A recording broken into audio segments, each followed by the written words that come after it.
Inca ruins like Machu Picchu continue to baffle scientists to this day with their magnificent stonework. The Incas constructed enormous buildings, temples and fortresses without the use of mortar, or any modern tools for that matter. All they had at their disposal were primitive hand tools made from materials like stone, bone, and wood. But how did they manage to cut such straight lines into solid rock and lift those heavy stones up high in the sky? Did they utilize advanced technology lost to time, or was there a simpler explanation behind their impressive constructions? Let's take a look at some of the Inca ruins across South America and see if we can answer the question: how did the Incas build without tools? Machu Picchu is arguably the most famous Inca ruin. It's often considered the crown jewel of all the Inca sites, and for good reason too. High up in the mountains of Peru, it consists of hundreds of buildings made of huge stones that are so precisely cut they fit together like a three-dimensional jigsaw puzzle. But not only that, the stones themselves are incredibly heavy, weighing several tons each. Yet somehow, the workers managed to transport these massive rocks and lift them up high without using wheels, cranes, or even any sort of ramp. They didn't have iron tools to cut the rocks either. Instead, they used primitive tools made from materials like diorite, a very hard igneous rock. It would take a skilled Inca craftsman about 20 days to make a single tool from the bedrock. Then once they had their tools ready, they got to work carving away at the stones. It's believed that the Incas built dry, meaning they didn't use any mortar or glue to keep the stones together. Instead, they cut the stones so precisely that they interlocked with one another. Sometimes the stones would be shaped like a chair with a flat back so they could lean up against one another. Other times, they would cut small divots along the sides of the stones. Then they would insert a wedge-shaped piece of stone into the divots to help keep everything in place. You might be wondering how they managed to cut such straight lines into the rock, since they didn't have rulers or measuring tapes. Well, they actually created a system of knotted ropes called quipu. Each successive loop represented a different number. So if you had a rope with, say, 3 loops, then you would know that you needed to cut a stone to a length of 3 units. This method allowed them to build structures with great accuracy. Take, for example, the Sacsayhuaman fortress just outside of Cusco.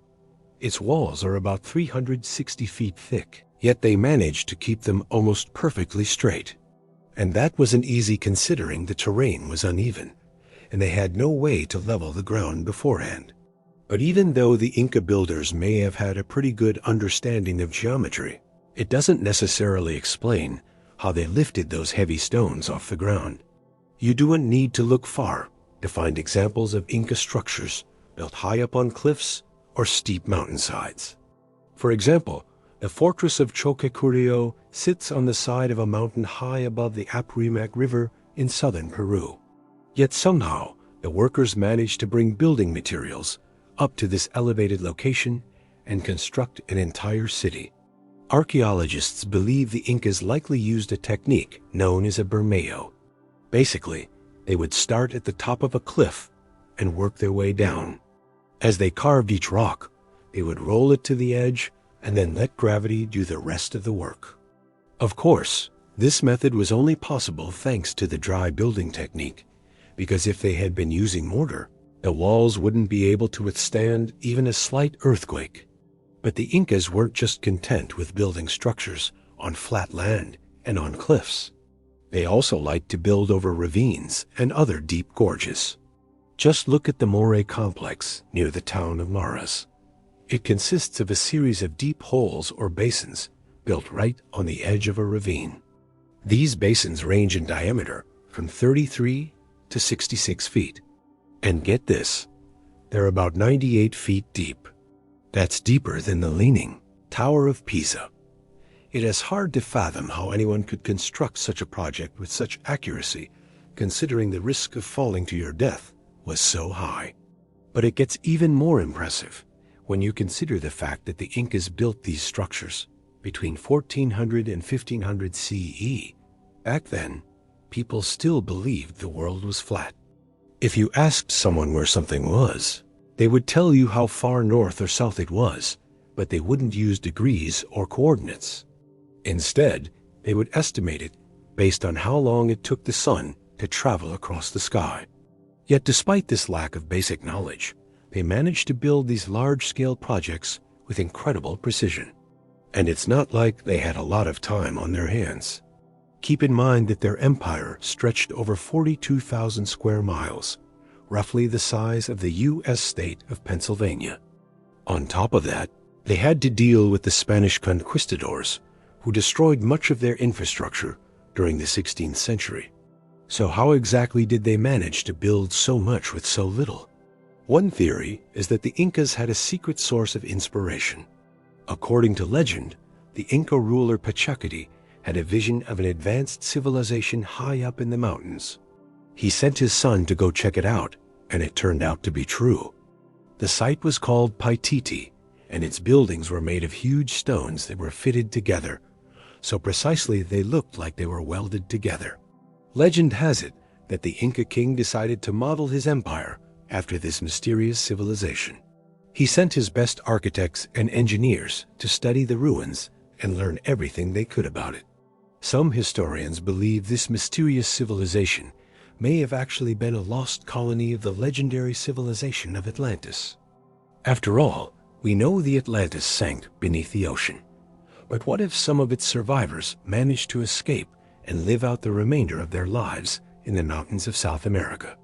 Or perhaps the Incas simply learned from a more advanced culture that lived on the continent before them, such as the Tiwanaku people. The truth is, we don't really know.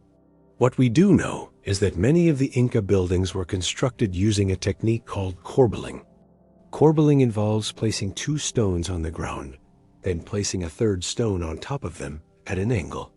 This forms a triangle with the two bottom stones acting as supports for the top stone. Once the first layer is complete, you repeat the process with the top stone serving as support for the next stone. Eventually, you'll form a wall. This technique was used to build all kinds of different structures, including palaces, temples, and tombs. In fact, it was so popular that some Inca buildings feature multiple layers of corbelling, creating an impressive multi-tiered structure. You can find plenty of examples of these buildings throughout Peru and Bolivia. Unfortunately, most of them have been looted and destroyed by treasure hunters, and archaeologists have struggled to put them back together again. But thanks to satellite imagery, we have a good idea of what many of these sites looked like in their heyday. One of the most exciting discoveries in recent years was the finding of an entire palace made from corbelled stone. It's located in the town of Vicos, close to the border with Bolivia. What makes this discovery so exciting is that it appears to show evidence of European influence. Apparently, the palace was built in a European style, and it contains images of Jesus Christ, alongside the Virgin Mary. This has led some people to believe that the Incas may have had contact with Europeans long before Christopher Columbus arrived in the Americas. However, others argue that the European-looking architecture was actually left behind by the Spanish conquistadors after they abandoned the city. The main takeaway here is that it's unlikely the Incas had access to advanced technology like cranes, pulleys, and wheelbarrows. Instead, they likely developed their own techniques to move large stones around, such as rolling them down a cliff face and using corbelling to build multi-tiered structures. Don't forget to stay tuned for more videos on the Incas and other ancient civilizations. Thanks for watching, and I'll see you next time.